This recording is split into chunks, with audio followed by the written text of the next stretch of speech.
I am so privileged today to introduce to you Margaret Bell. She is a seasoned licensed professional counselor, somatic experiencing practitioner, and thanatologist based in Denver, Colorado.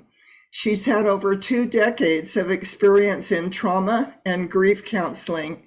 In addition to a bachelor's and master's degree, she has also earned postgraduate certificates in thanatology and transpersonal counseling. We'll learn more about that in a minute. She is co-hosts a podcast and is author of a Substack newsletter exploring the intersections of horror, mental health, and culture. First, I want to congratulate you for having your article published in Authority Magazine. It's titled Rebuilding Life After Trauma. Your childhood was quite traumatic. As a child, how did you manage the abuse that you experienced? And do you mind going into more detail about what kind of abuse it was? Yes, thank you for asking. Thank you for having me here.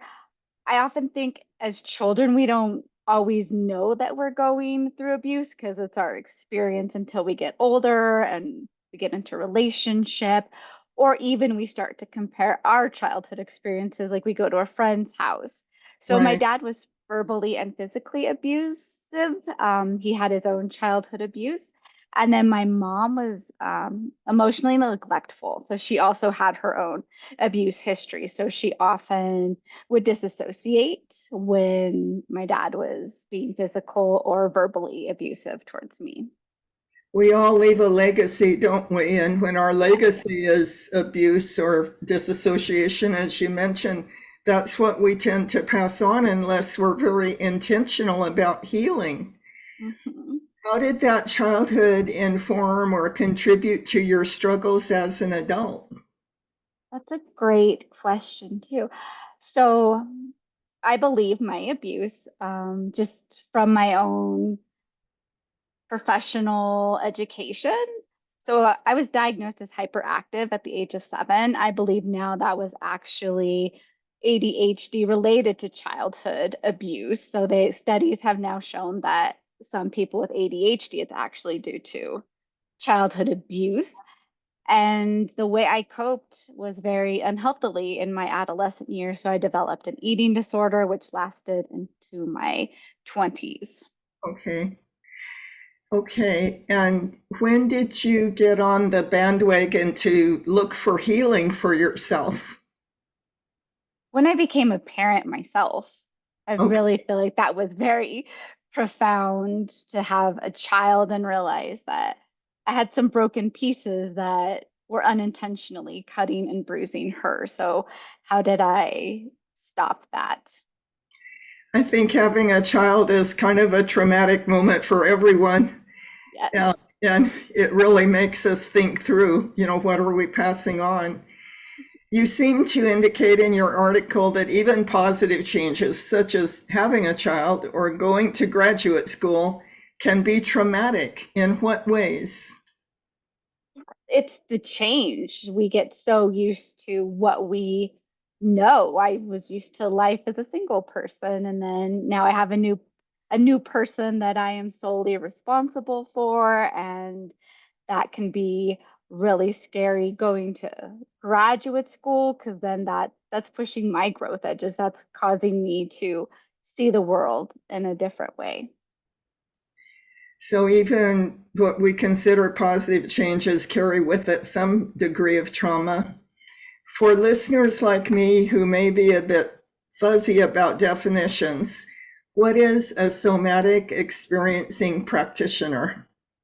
Yeah, so somatic experiencing practitioner was developed by Peter Levine, who took a bunch of modalities together and realized that in his work with people with trauma, that it lives in our body. So then how do we help heal it from our body? Because we don't always have the words. We might just know that something scares us, but we don't know why that scares us, or certain things make us very uncomfortable because our in sessions I talk to people, like our survival brain gets wired to, if I'm in a car accident with a red car, my survival brain is then fearing red cars because red cars have hurt me. And part of that somatics is allowing the body to release the trauma. And please, thank you for that explanation. And please define what a thanatologist is. Yes, that means I specialize in death, dying, and bereavement. So you help people transition when they're in the process of dying, or you help the loved ones who remain to process through grief. That's such a valuable service to offer, and yet I'd never heard the term thanatologist before. You mentioned a car accident. Although you walked away from a 5-car pileup, there was still a huge emotional impact. Can you describe the emotional symptoms and what did it take to overcome them? Yes, great question. Thank you. The emotional symptoms were extreme anxiety. If I was in the car, in traffic, because my pileup, it was traffic, it was stop and go. And so then traffic right there, I'd have extreme anxiety. I really struggled to even just be in the car. Therapy. So I had a wonderful somatic practitioner who actually worked with me to work through that anxiety that I felt my body responses. We'd be in stop and go traffic and my knee would come up as soon as I saw brake lights. And so then, of course, my partner, who's the driver, is like, you are going to cause a car accident. Like, you freaking out is not helping. And now I'm worried you're going to be injured. So I was like, okay, like, we need to do something here. Yeah. And so that really helped so that I was aware of how can I allow my body to do what it didn't get to do when I was in the accident. So give us an example of when your nervous system is activated and how you work with your nervous system. That's another great question. So our nervous system, right? So we have a window of tolerance and our nervous system is like doing this thing inside of it. It goes up and down. So we can come up out of it into like hyperarousal or down below it into hypoarousal, which can be like freezing or stillness. Hyper might be a lot of anxiety. People like with OCD, sometimes it's actually a trauma response because their nervous system is so activated. So it can feel like you want to run. Oftentimes, when we're activated, we can get really angry because actually that our survival brain's going into fight, flight, or freeze, Yes. and it's looking for the easiest way out of a situation. And when you're experiencing that hyper elevated nervous system, what are some ways that you calm it down? Yes, that's a great question. Our five senses are wonderful. So really, when we're feeling that we're we're disconnected or we're about ready to have an anxiety attack or we can't breathe, how do I feel my feet in my shoes, the ground beneath me? What is the texture of the clothes that I'm wearing? How do I take in my surroundings very slowly to help my brain see that I have all this space around me? With the people I work with, I'll often tell them, like, let's check behind us. Moving from the hips allows our brain to know my body is mobile. It can move. What can I smell? What can I feel? What is around me to help me? Hands to our chest can also help us. If there's somebody help us co-regulate, that can be helpful. I recently saw an article about Pedro Pascal, the actor who has social anxiety. So he will grab the hand of a co-star. And I thought that was just a beautiful display of that co-regulation. He's anxious, so he's borrowing a calm nervous system to help calm his nervous system.